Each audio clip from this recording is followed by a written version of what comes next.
Hello everybody, welcome back to my channel. It's me. And today we're going to be sharing with you how to make chocolate fudge brownies.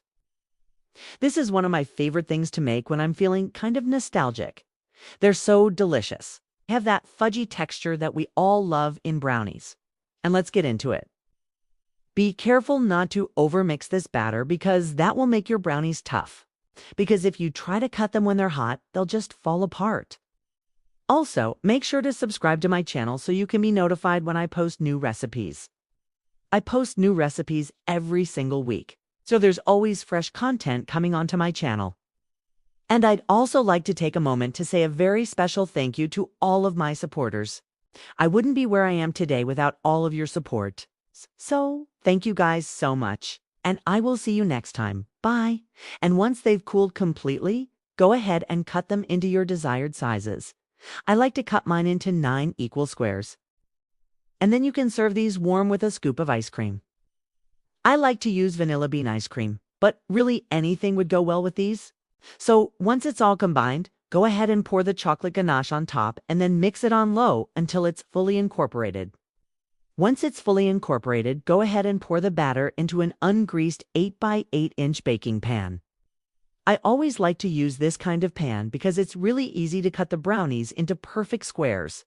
And then we're going to bake this in a preheated oven to 350 degrees for 30 to 35 minutes. I usually take them out at 30 minutes and just see if they're done.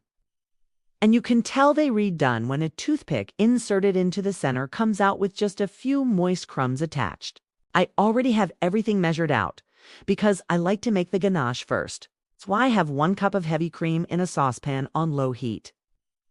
Once the cream is starting to get warm, go ahead and add your 6 ounces of chopped up dark chocolate. We have 1/2 cup of butter. I always like to use real butter instead of margarine or any of that other stuff. And we're going to add 1/2 cup of granulated sugar, 1/2 cup of packed brown sugar. If you don't have packed brown sugar, it's totally fine. Just use the regular light brown sugar, but just know that it won't be as thick. Then we're going to add 2 large eggs. Make sure they're at room temperature. That really helps with the texture of your brownies. And then we're going to add a teaspoon of vanilla extract. This is different from the vanilla we added to our chocolate ganache, but I feel like it just adds another layer of flavor.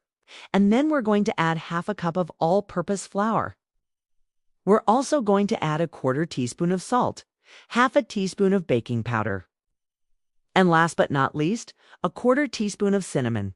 You can omit the cinnamon if you want to, but I personally love it in my brownies. Now we've keep this on low until all the chocolate has melted, and then we turn the heat off. And just make sure there are no chunks of chocolate left. This will be what makes our brownies extra fudgy. And I like to add a tablespoon of vanilla extract. That's completely optional.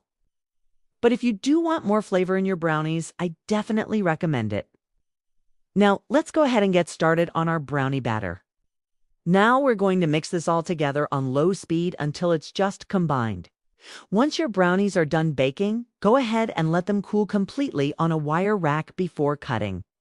Well, I hope you enjoyed today's recipe. If you did, please leave a like.